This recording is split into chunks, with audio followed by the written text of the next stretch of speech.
Bonjour tout le monde, bienvenue au vestiaire. Cette semaine, sport local. On parle de canot à glace, probablement le sport le plus extrême que je connaisse. On parle de chasse au chevreuil avec François-Xavier Thibault. Et sport majeur, on parle de tout ce qui a vraiment marqué l'actualité sportive dans les 2 dernières semaines. Bon vestiaire.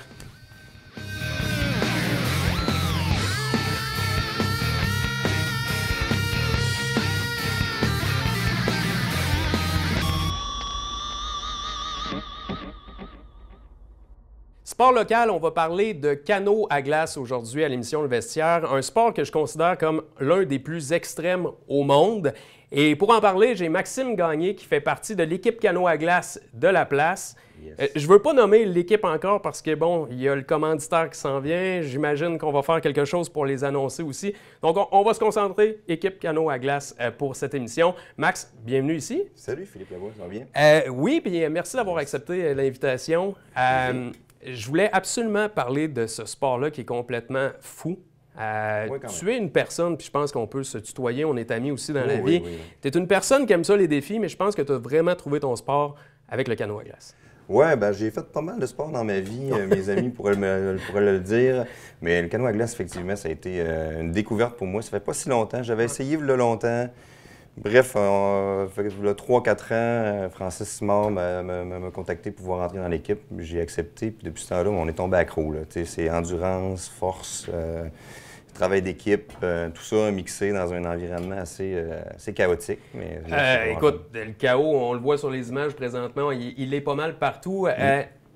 On a eu 2 années de COVID, 2 années de pandémie. C'est sûr que vous n'avez pas eu de compétition, peut-être 1 ou 2 courses. En fait, il y en avait une l'année passée, seulement une, c'était à Rimouski, puis malheureusement, notre équipe n'a pas pu la faire.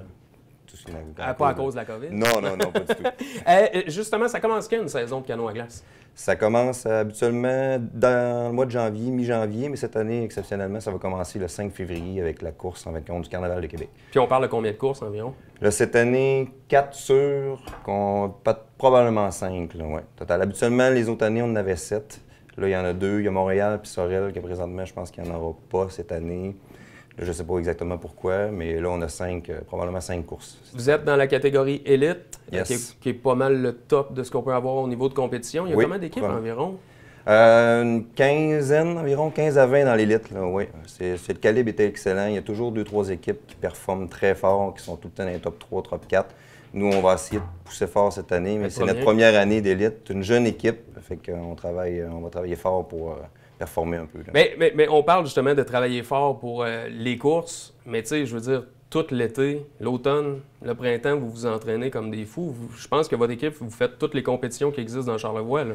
Oui, on a une bonne équipe là-dessus. On a quand même des bons athlètes d'élite dans notre équipe, Francis. Moi, je ne me considère pas l'élite, tu peux. Mais regarde, on se maintient. Chacun fait ses affaires, que ce soit vélo, course à pied, pendant toute la saison. On commence à s'entraîner à la rame plus l'automne. Là, on est débuté, en fait, contre Puis c'est justement l'entraînement, ça, de rame, que ce soit avec le canot. Est-ce que vous entraînez avec le canot? Oui, c'est toujours avec le canot qu'on s'entraîne. On utilise soit le fleuve ou l'embouchure de la rivière du Gouffre pour pouvoir faire nos entraînements. Toujours, on commence sans la glace. Fait qu'on est dans le canot, on pratique nos coups de rame, on pratique notre cadence, on pratique les manœuvres qu'il y a à effectuer. Fait que, avant de commencer les glaces. Fait que quand on arrive dans les glaces, on a déjà une bonne acquis au niveau des rames, au niveau de la rame. Écoute, Max, tu es arrivé en studio avec ton équipement, tu sais, j'allais dire équipement de fortune. On est quand même pas loin. Oui, c'est la bonne franquette. D'un, tu as tes souliers de clown modifiés. Oui. Avec des bottes, avec des clous. Exact. C'est fait maison? C'est vraiment ça, ton équipement? C'est une compagnie de Québec qui font ça. C'est du moulage avec du genre de plastique thermoformé. C'est très dur. C'est pas mal. La plupart des canotiers utilisent ça là, avec beaucoup de pics. C'est des pics en compte de l'ail de skidoo. OK. Oui, fait qu'on utilise ça directement en dessous. C'est super rigide, fait que ça nous protège pas mal le pied dans des glaces. Il y en a qui utilisent des souliers de football, modifiés avec des pics aussi comme ça. Mais principalement, c'est pas mal ça. C'est ce qu'on utilise. C'est quand même assez lourd aussi. Ça se remplit de glace. C'est lourd et ça n'a pas l'air quand même flexible, on va se le dire. Hein? Non, c'est aucunement flexible. On a un bon néoprène 5 ou 7 mm dans ça. Puis ça ressemble à quoi au niveau du froid? Tu le ressens-tu?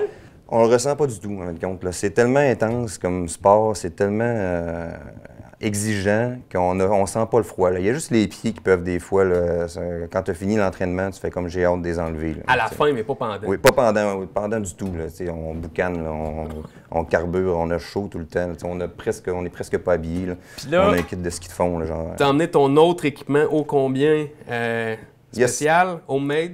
Oui, maison. encore là, on essaie de se trouver des pads de protection de tibia, puis on n'est jamais tant satisfait, fait qu'on se fabrique nous-mêmes ça. Ça, c'est des tapis de caoutchouc pour d'enfants, qu'on moule avec du tape gris, puis c'est léger. C'est pour les glaces ou pour le bord du canot? C'est le bord et les glaces, parce qu'on des fois, on glisse sur le canot pour pouvoir faire nos transitions. Les glaces aussi, des fois, tu as des glaces sodantes, fait que tu peux venir à te cogner le tibia. Fait que ça protège à date, ça m'a enlevé quelques bleus, là, ouais. Bien, j'imagine. Mais là, on vient de faire le tour de l'équipement. T'as pas d'autre chose, là. T'as pas... Moi, dans ma tête, il y avait un wetsuit. T'avais quelque chose pour... Non, c'est vraiment, là, on a une veste de sauvetage. Sinon, c'est culotte de ski de fond avec une combine. Par-dessus, le haut, c'est le gilet de mérino, puis notre veste d'entraînement qu'on utilise, là.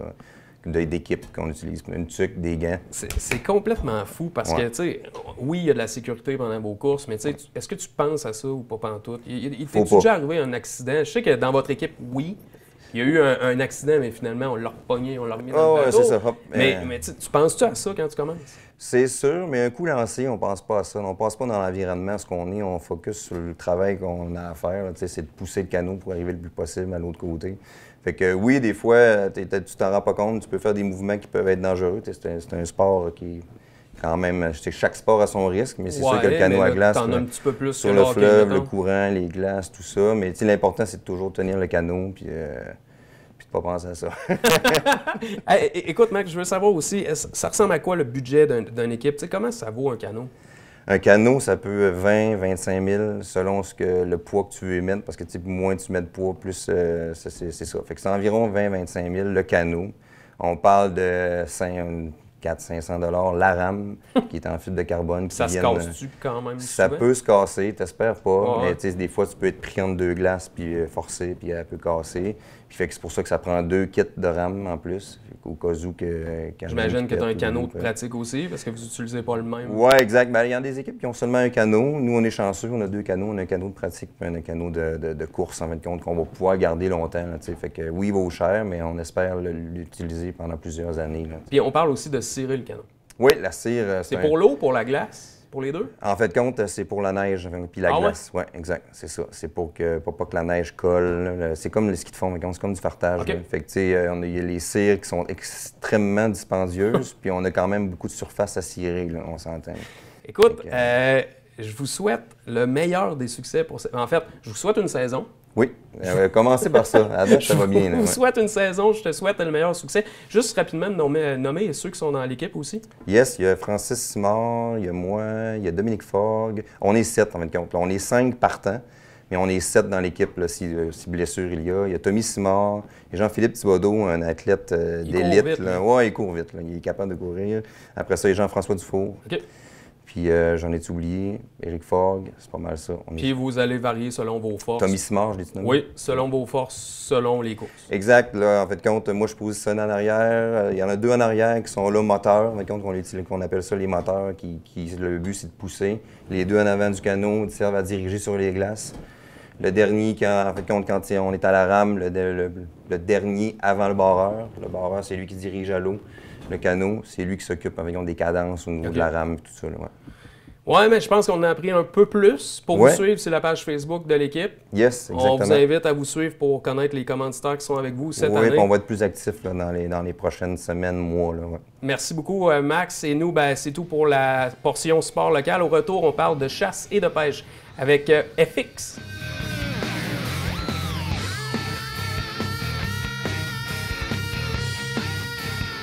François-Xavier, bonjour. Bonjour, messieurs. Écoute, là, on vient de compléter la chasse à l'orignal. J'espère que ça a bien été dans ton cas. Il veut pas en Ça a parler. été couché pour ça. Sujet tabou. Sujet tabou. Donc, mais on va parler aujourd'hui de chasse au chevreuil. Ouais. Chasse au chevreuil, écoute, c'est une chasse qui gagne beaucoup en popularité avec les années. Pourquoi? Très facile de chasser le chevreuil par son accessibilité comparativement à l'orignal. Il y en a en arrière des cours des maisons, il y en a dans des boisés. proche des rivières. C'est le gibier du peuple aux États-Unis, c'est pas pour rien. C'est très facile à chasser. Pour aujourd'hui, on va regarder les bases un peu, comment berner ce gibier. C'est plus facile à berner un chevreuil qu'un orignal? Je pense que oui, non? Pour récolter, mettons, un mâle mature, orignal versus chevreuil, je pense qu'un orignal va être plus facile à berner. Mais pour récolter un chevreuil juvénile ou une femelle, ça va être plus facile. Parce que l'orignal, comparativement à un chevreuil, on peut pas le nourrir. Le chevreuil, on peut le nourrir. Donc, on peut l'amener à un point X et sortir de sa zone de confort, puis être capable des fois de le berner avec des bonnes odeurs, des bons appâts dans un habitat propice, ce qui n'est pas possible avec l'orignal. Donc, tu as des chances de plus. Justement, tu parles de nourrir ton chevreuil. Donc, parlons de préparation. Comment est-ce qu'on se prépare à aller chasser? Bon, là, aujourd'hui, on est aux alentours de la mi-octobre. Ce qui est important, c'est de prendre une bonne marge de santé. On va faire une prospection en forêt. On va trouver nos chevreuils sont où. Souvent, ils sont dans les transitions d'habitat, proches des champs, des cédrières, des érablières. Dans les transitions d'habitat, ils vont souvent se faire des sentiers, des canaux de déplacement. Donc, souvent, quand je trouve un beau petit sentier de chevreuil, ce que je vais faire, je vais me prendre une remarque, puis je vais regarder avec les vents dominants, qui est nord, nord-ouest, à quel endroit je pourrais chasser pour m'installer pour avoir un vent de face. Donc, en sachant ça, je vais revenir au courant des jours qui suivent, puis je vais faire un site d'appontage en vue de l'ouverture qui est le 5 novembre prochain. Donc, en gros, ça ressemble à ça. Je vais m'installer tranquillement, pas vite. Je vais regarder s'il y a des signes frais, des grattages, des frottages. Puis, je vais mettre des caméras de surveillance là-dessus. Au niveau de l'appontage, ce qui va être important de faire attention, c'est de ne pas trop faire un gros tas pour commencer.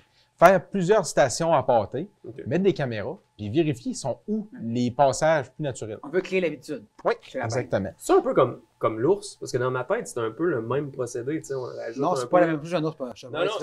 Non.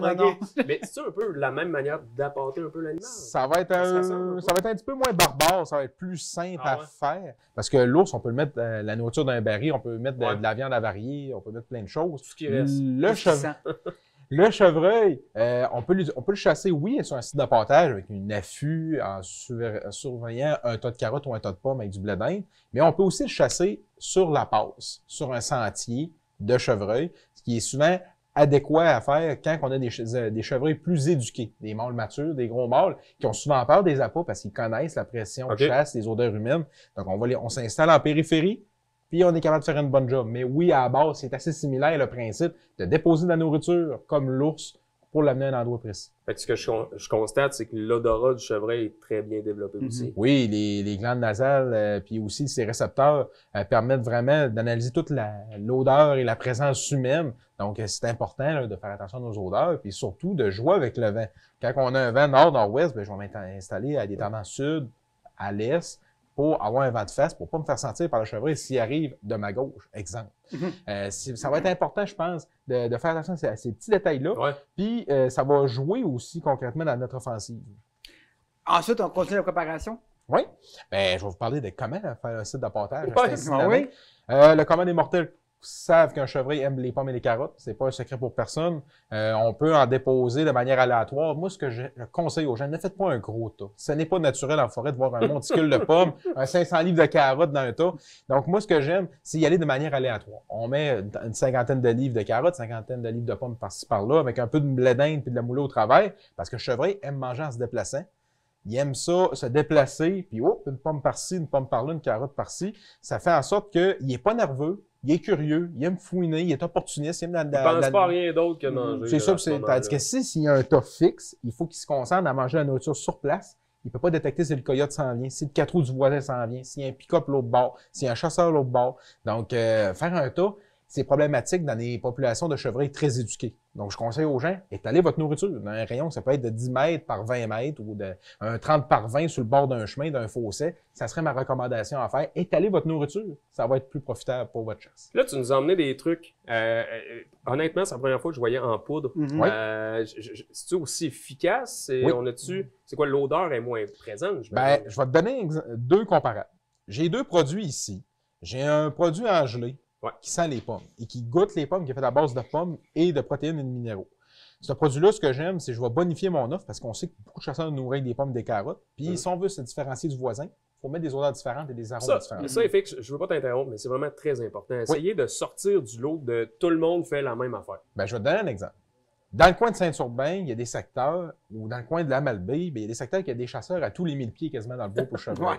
Fait que là, monsieur, madame, tout le monde se présente dans le bois, il veut tuer le gros boc, mais tu sais, s'il suffit à ses carottes, ce qui peut être légitime de chasser sur un site d'apporteur, il faut faire différent du voisin. Parce que sinon, les Ça peut être un probabilités hasard sont aussi. plus Ben faibles. oui.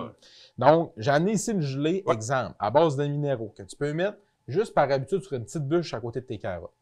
Pourquoi je vais faire ça? Je vais t'expliquer, c'est bien simple.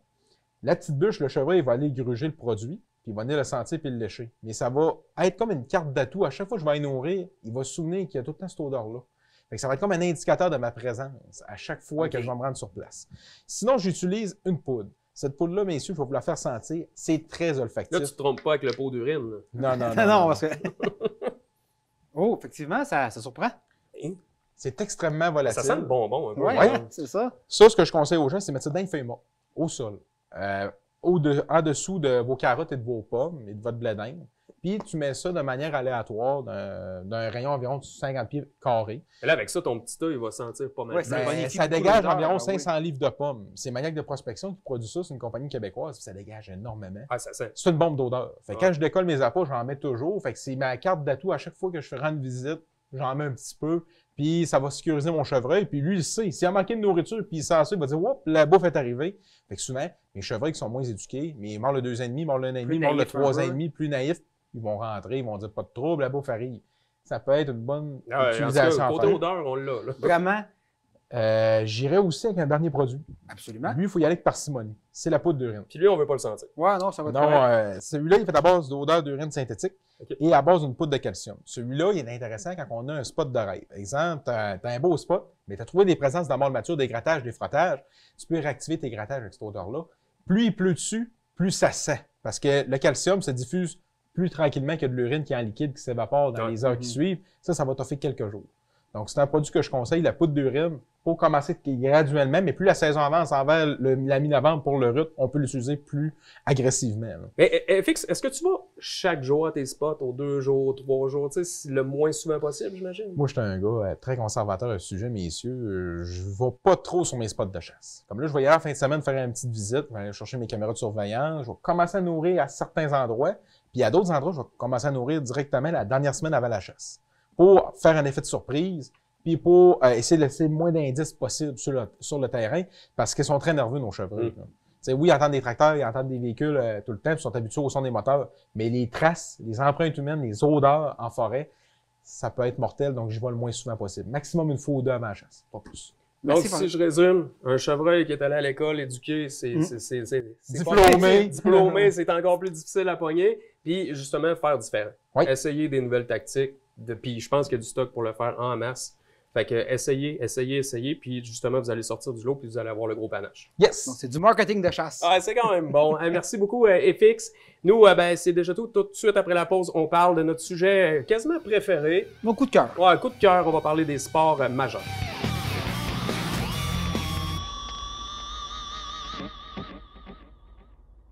De retour au vestiaire pour les sports majeurs en bref, avec mon acolyte Philippe Lavoie. On dit les incontournables du mois d'octobre. Ah, ben écoute, c'est un bon point.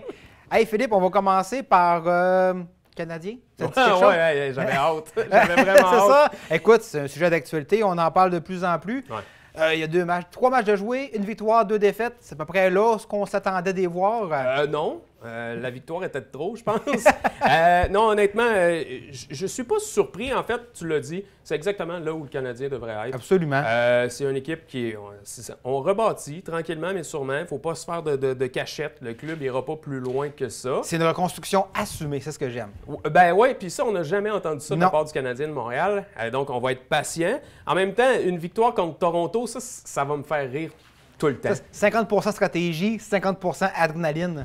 Toronto, je ne sais pas ce qui se passe ou qu'est-ce qu'il y a dans l'eau potable à Toronto, puis on va en parler plus tard des Blue Jays, mais dès que ça devient important ou dès qu'il y a une petite rivalité ou, tu sais, on a un besoin de gagner, c'est oui. l'échec total. Je me rappelle de tous les spécialistes qui ont dit que c'était une victoire écrasante de Toronto. On parlait de 5-2, 5-1, 6-3. Finalement, le Canadien gagne. Fait que, tu sais, ça vaut ce que ça vaut. Les animaux du zoo de Granby ont eu plus raison que les analystes de RDS. Ben oui, écoute, on peut toujours compter sur Toronto pour avoir une performance Pour être moyenne déçu. contre les Canadiens. Pour être déçu, là, il n'y a pas un club meilleur qu'eux. Maintenant, ben, tu sais, il faut aussi calmer nos attentes, je pense. Ben oui, écoute. c'est- La recrue, ben, on le dit tout de suite dans le mot, il y a une recrue. Donc, il commence. Donc, il va vraiment s'habituer à la glace nord-américaine. On parle de Uri. il va faire des bonnes choses, mais il va aussi en faire beaucoup de mauvaises. Ben oui, c'est un apprentissage. Tu sais, normalement, tu apprends dans la Ligue mineure, après ça, tu montes au Canadien. Lui, il juge qu'il a le quotient pour jouer, qu'il a le physique pour jouer. À date, on a vu 3 matchs. Rien de percutant, rien d'impressionnant, mais efficace. Il n'a pas coûté de but. Ça, c'est déjà un bon début. Il a causé des pénalités. Oui, il est capable d'aller chercher la glace. Il n'a pas peur. Il est capable de couper au centre. Donc, je pense que les signaux positifs sont là. Il va rester là. Puis il est bien appuyé, on ne se cachera pas. Il est bien appuyé par Dvorak et Gallagher. Mais je te lance la question, Mathieu, parce que c'est ton club. Est-ce que... Mon club, c'est les Saguenay-Chicoutimi. OK, ton deuxième club. Est-ce qu'on ne devrait pas l'envoyer justement dans les mineurs? Parce que c'est là que vraiment l'apprentissage va se faire. Puis, quitte à le rappeler, mi-saison. De toute façon, des blessés, je pense qu'il va en avoir une tonne encore cette année. Il y en a déjà dans plein de clubs. Moi, je pense que sa place est là. Moi, je pense que je renverrais dans les mineurs Mike Hoffman. Avant Juraj Slafkovský. Par exemple, mais pour vrai, je préférerais avoir Juraj sur l'avantage numérique plutôt que Mike Hoffman. Je peux comprendre que Hoffman, c'est un joueur d'utilité, qu'il est là pour ses talents de marqueur, mais il ne travaille pas, il ne mérite pas de jouer. Juraj mérite plus que lui d'être présent sur l'avantage numérique. Je pense que ça, c'est un problème, vraiment. Le trio, là, le duo Drouin-Hoffman, là. Puis même Dadonov, il est obligé de jouer en désavantage numérique tellement qu'il n'est pas bon en attaque. Là. Ben écoute, de toute façon, je pense que dans les 3 que tu viens de nommer, on s'en reparlera peut-être même pas à la fin de l'année. Exactement. Ça se peut que les 3 finissent pas la saison à Montréal. Mais ça, c'est dit, je trouve ça quand même injuste qu'on sorte Pitlick pour garder Hoffman dans l'alignement. Ça, vraiment... Je pensais jamais entendre ça, moi, de ma vie, que Pitlick est comme une pièce maîtresse puis qui est important. Je dis pas qu'il est important, je dis qu'il ne mérite pas de se faire sortir versus Hoffman. Moi, je sortirais Hoffman bien avant ça. Donc ça, c'est un mauvais cadeau de Marc Bergevin. Puis en terminant, écoute, pour le Canadien, je pense qu'il y a eu une mauvaise surprise en début de saison. Edmundson, Madison, les deux sont blessés. On parle de plusieurs semaines. Ça t'oblige à avoir 3 recrues en défensive. Mais Edmundson, il va-tu jouer à un moment donné? Ben écoute... On parlait de lui comme le futur capitaine, puis finalement, on n'est même pas capable de le voir 2 matchs consécutifs. On a compris qu'il y avait eu un recul. Il s'est blessé là, dans une collision avec Suzuki, ce qui semble être la même blessure qu'il avait eue l'année passée. Donc, on espère qu'il revienne parce que c'est un joueur important, mais vraiment, ça oblige d'avoir 3 recrues dans l'alignement, une par paire. Ce qui n'est pas... quand tu veux gagner, c'est pas bon. Quand tu veux développer tes joueurs, c'est pas nécessairement bon parce que, par exemple, Goulet joue beaucoup trop pour ce qu'il devrait jouer. Ça reste un jeune. C'est sûr, mais c'est une recrue. Il va se monter un cumulatif de moins 6, moins 7, moins 10. Il y a ça, il y a là qui est un petit peu tannant, mais sinon, je pense que les jeunes ils montrent des bons signes. Arbis, Jacky et Goulet ont montré qu'ils avaient l'intelligence pour jouer dans la Ligue nationale de hockey. C'est déjà un plus. Et la maturité. Assez parlé du Canadien, assez. Je suis plus capable. T'en as trop, hein? Surprise, déception, Ligue nationale de hockey, ça ressemble à quoi de ton côté? Écoute, surprise, je vais dire Vegas qui a 3 victoires en 3 matchs. On pensait que ce serait une saison difficile pour eux. Ils ont perdu des bons joueurs. Ils ont 2 gardiens de but, numéro 2 et numéro 3. Donc, de mon côté, je mettrais la surprise positive là, à Vegas. Et toi? Surprise, Ottawa. Je m'attendais tellement à plus. Je pense qu'il manque encore de finalité, mais tu sais, on ne se fait pas de cachette. Là. Il y a 3-4 matchs de jouer jusqu'à maintenant.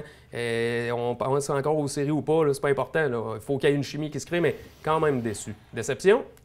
Écoute, déception. Toronto, l'ensemble de l'œuvre, qui ont réussi à perdre contre Montréal et qui ont vraiment, on dirait, brisé le momentum du début de saison. Mais non, honnêtement, c'est difficile d'avoir des déceptions à 3 matchs de jouer durant la saison. Il n'y a pas vraiment d'équipe.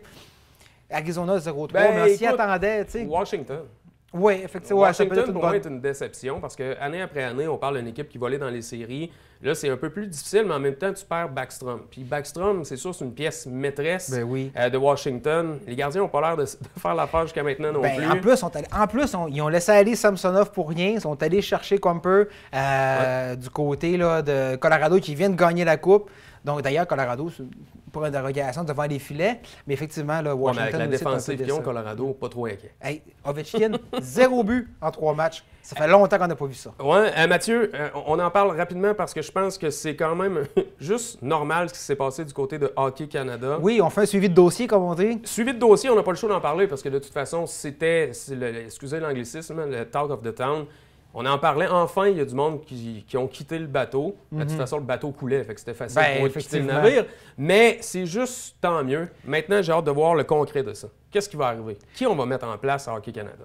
Ben écoute, je pense qu'il va y avoir 2 gros défis du côté de Hockey Canada.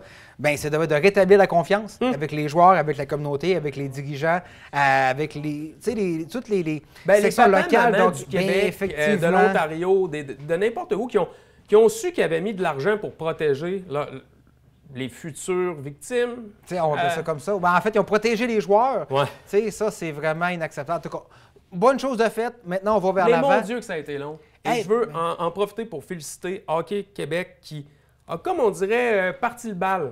Ben, Dès qu'ils effectivement. ont dit que nous, on arrête de payer, les autres commanditaires, Canadian Tire, les gros de ce monde, ont décidé, ben on va arrêter de payer pour Hockey Canada. Puis c'est là que ça a commencé à Puis bouger. c'est ça qui est le problème, c'est que c'est encore une fois l'argument argent qui a le dessus Ben, et c'est non toujours l'argument sportif, gros bon sens. Là. Il a fallu que tous les commanditaires démissionnent un par un. Ça s'est terminé par Bauer, qui est l'équipementier de DQ Canada. Là, ben, il y a des ponts à rétablir aussi avec eux. Tu dis? Ça devrait bien se faire, on s'entend là. Ouais, mais ça dépend de qui on va mettre à la tête. Ça va laisser des marques. Ça, c'est sûr, ça va laisser des marques. Sûr. Là. Et surtout pour les autres équipes qui vont dire c'était donc bien n'importe quoi Hockey Canada. Ah, Je trouve qu'on a perdu le prestige qu'on avait sur la scène internationale avec ce oui. scandale. Et toutes les autres fédérations aussi canadiennes, là, tu sais, par exemple, le patinage de vitesse, le tennis, Soccer, tu sais, on le va en parler, c'est la soccer, Coupe du Monde qui s'en vient. qui, eux, auraient bien mieux fait, ils auraient bien plus besoin de l'argent qui a été dépensé par l'équipe Canada. Définitivement. Déception en lettres majuscules. Écoute, ça a été le cumul de mauvaises décisions depuis 15-20 ans d'un country club qui était géré à la country club. Ouais. Maintenant, puis c'est pas un... Non, c'est pas un hommage à quelqu'un. C'est pas un une autre hommage à entreprise. personne, c'est que c'est vraiment l'expression de country club qui a pris le dessus. Puis, écoute, les gens ont fini par atteindre leur sommet d'incompétence. Ouais, ben gars, on reste dans la déception. Les Blue Jays de Toronto. Ben oui. Mais il y a Toronto là-dedans. C'est qui ça, pourrait on être reste. un futur synonyme de déception. C'est exactement. Les Blue Jays qui ont perdu en 2 matchs. Le deuxième match qui était dans la poche arrière avant, n'importe où, c'était 8-1. En 5e manche, 8-1, puis ils ont réussi à perdre ce match-là.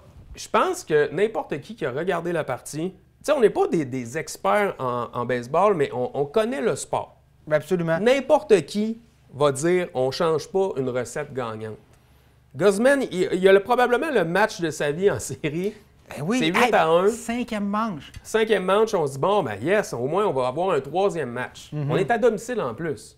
Et finalement, on s'écroule, mais d'une manière tellement pathétique. Écoute, tu sors ton lanceur partant après 5 manches, 5,2 manches, si je me souviens bien. Tu amènes un releveur, les sentiers sont pleins. Tu es en série, les sentiers sont pleins. Le releveur a 0 marge de manœuvre, puis ça l'a flanché littéralement. Mais Écoute, quand tu vois Beau Bichette rentrer dans nos. Je me rappelle plus c'était qui l'autre qui. Sprinter. Tu te dis, ben c'est fini. ben écoute, en plus, il était blessé, Sprinter, tu sais, ça a vraiment été, ça l'a imagé le match. On dirait qu'il y a eu une collision, puis ça ne fait que débouler pendant ce temps-là pour finalement perdre en 10e Mais manche. la décision était quand même facilement imputable au coach de bon sortir Ben, son. oui. Mais quand ton équipe est basée sur la longue balle, parce que c'est ça depuis des années, des cogneurs de longue balle, puis ça fonctionne pas, qu'est-ce qui arrive? Ben ça fonctionne, ils ont marqué 9 points. Oui, mais Ils ont marqué 9 points. Il Là, manque c'est la de défense. finalité. C'est la relève qui a manqué. C'est la relève qui a manqué mais de après finalité. ça, Mathieu, même si on avait fait nos 8 points, les gars, après, ils n'ont plus rien fait. T'aurais pu Ça, je avoir un petit l'accorde. coup sûr au chanson, puis c'est Ben, il y a au une moins question un de double. momentum. Il y a une Ben, question il y de avait plus momentum rien. que les Il y avait Mariners plus rien. ont littéralement pris. Ça me rappelait, moi, quand j'ai vu ça, les situations avec les Astros, puis dans la Série mondiale, Blue Jays, Astros, Dodgers contre les Rays, puis que Guzman avait retiré son lanceur, puis que finalement, ils ont perdu le match. Donc, ça m'a rappelé cette situation-là. Statistiques avancées, ils disent qu'après X manches, le lanceur partant devient beaucoup plus inefficace. Ouais, mais- Ils se sont fiés là-dessus, puis ils ont manqué de feeling de banc, on va Ah, dire. définitivement. Puis c'est triste parce que je pense qu'on aurait pu aller loin avec cette équipe-là. On le saura juste pas. Écoute, ça cimente la réputation de Toronto. C'est... Ouais, je serais triste On va d'être dire ça comme à ça. Toronto. Puis on va terminer avec une très, très bonne nouvelle qui aurait pu être une déception aujourd'hui. On parle du CF Montréal. Enfin. J'ai écouté le match, un match complètement fou, une ambiance remarquable et enfin, il y a de l'action au Stade Saputo. Ça fait du bien de voir que justement, c'était bien beau de dire « Ah, on a une bonne équipe », mais maintenant, on l'a prouvé. C'était à guichet fermé. Absolument. Mais mon Dieu, c'était Hey, difficile. l'ambiance, ça devait être folle. Mais c'était donc bien difficile de jouer contre les arbitres. Ça, c'est un problème récurrent de la MLS. C'est Mais Mathieu, pas juste l'arbitrage. la MLS, la CONCACAF. Ouais, on peut me laisser On la va rendre ça CONCACAF, très là. large. Là. C'est de l'arbitrage de clown. Ben, c'est que ça arrive, c'est beaucoup selon le ressenti de l'arbitre. Il faut s'ajuster à chaque arbitre. La politique. Bon, très si on fait ça, mettons, au Panama, ben là, ça se peut qu'on se fasse tirer des cannes. Fait qu'on va pas peut-être tout caler. Puis ça crée vraiment des matchs.